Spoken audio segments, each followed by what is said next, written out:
Hello everybody, welcome back to a new video, and in today's video I will be giving you guys the perfect guide for becoming a swordsman in Blox Fruits. There are several things which I will be talking about in this video, including stats, OP swords, accessories, and also PvP tips and tricks. So yeah, without wasting any more time, let's get right into the video. First of all, let me start off with explaining what is a swordman. Basically, in Blox Fruits, if you are using your sword to deal damage to your opponents, that makes you a swordman. And it is actually pretty simple to become a swordman. First of all, you go and reset your stat points. Secondly, you have to put all of your stat points into sword, defense, and melee. This is the perfect build for swordmen. Okay, that was actually very simple to explain, but it is not that simple. There are many things which can help you guys get better at the game and also will make you a better swordman. So starting off the video with sword selection. Basically, in Blox Fruits, there are tons of different swords which have different properties, different movesets, and some of them are better than others. And especially if you are a beginner, you will definitely want to use a sword which is easy to use, which also has high damage and also will help you guys get better at the game. But if you are a pro or you are a little bit experienced with the game, you would definitely want something which is a lot more flashy and also does insane damage. So you know, it's a little bit more fun to play the game. Anyways, let's start off with talking about sword selection. So if you guys are a beginner, I would highly recommend you guys to go for the Dragon Trident sword. This sword is actually very cool and super easy to use, and especially for beginners or even new bounty hunters. If you are trying to earn bounty, Dragon Trident is one of the best weapons you guys can go for. As you guys can see, it's actually pretty flashy as well. But in case if you don't want to use Dragon Trident, you can definitely go for the Shark Anchor sword. This sword is a little bit more difficult to obtain compared to the Dragon Trident, but it is actually super powerful as well. Oh yeah, and also the moves are actually quite flashy as well, as you guys can see. They are pretty cool. And of course, if you don't want to use the Shark Anchor sword, you can definitely go ahead and use Cursed Dual Katana. This sword is actually pretty difficult to obtain, but once you guys actually unlock this sword, it is actually pretty strong for PvP. As you guys can see by the moves, they are super unique and cool and also deal tons of damage. Plus, this sword is actually relatively easy to use as well. So if you guys are a beginner and you have this sword, definitely give this a try. Okay, enough talking about swords. If you guys still want to do some more research, you can definitely watch my tier list video about swords, and that would be a big help for you guys. Anyways, let's move on into our next topic, which is fruit selection.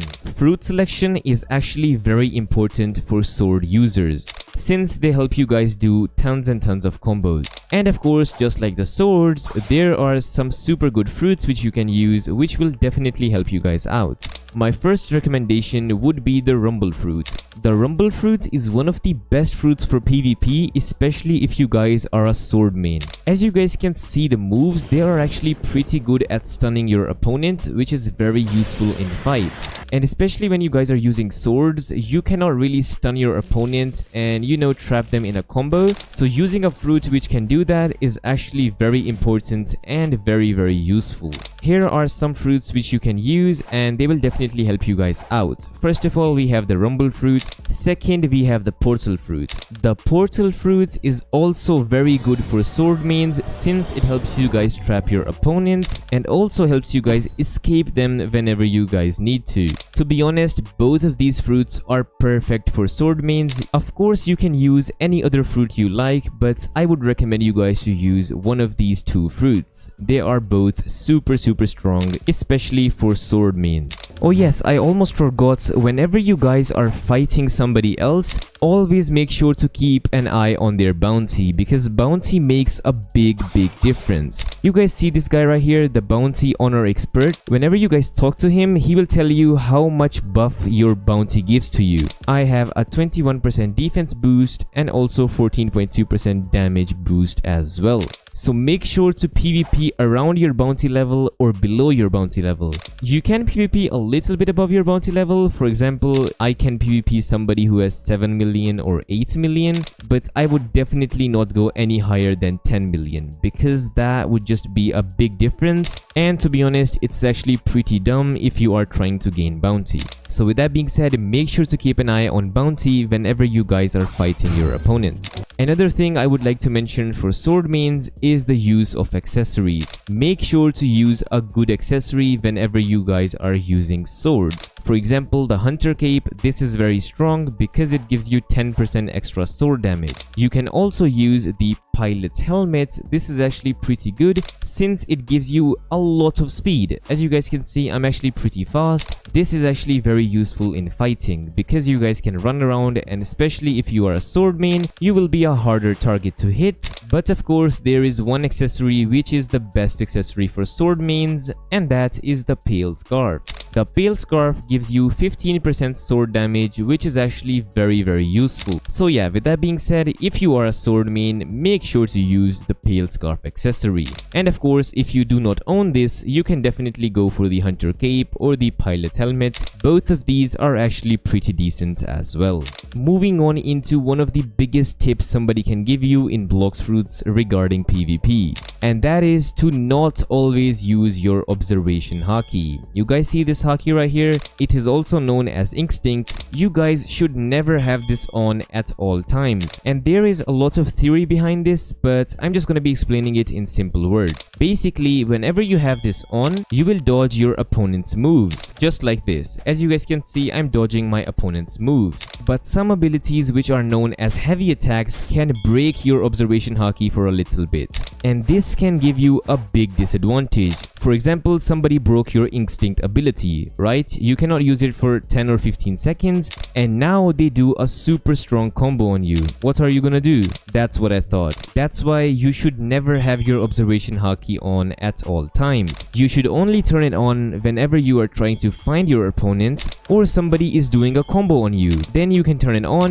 dodge the combo, teleport away, and voila, you are saved and it is a good day. But keep in mind, this is not as easy as it sounds.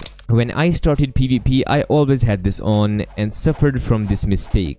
But I have experienced over time that having it off and using it only at important times is a lot better than usual. So yes, that is everything you need to know about becoming a sword main in Blox Fruits. And that finally wraps up the video. So thank you guys so much for watching, and if you guys found this video helpful, please make sure to hit the subscribe button. It is greatly appreciated. And secondly, if you guys have any questions about anything, literally anything, you can join my Discord server down in the description.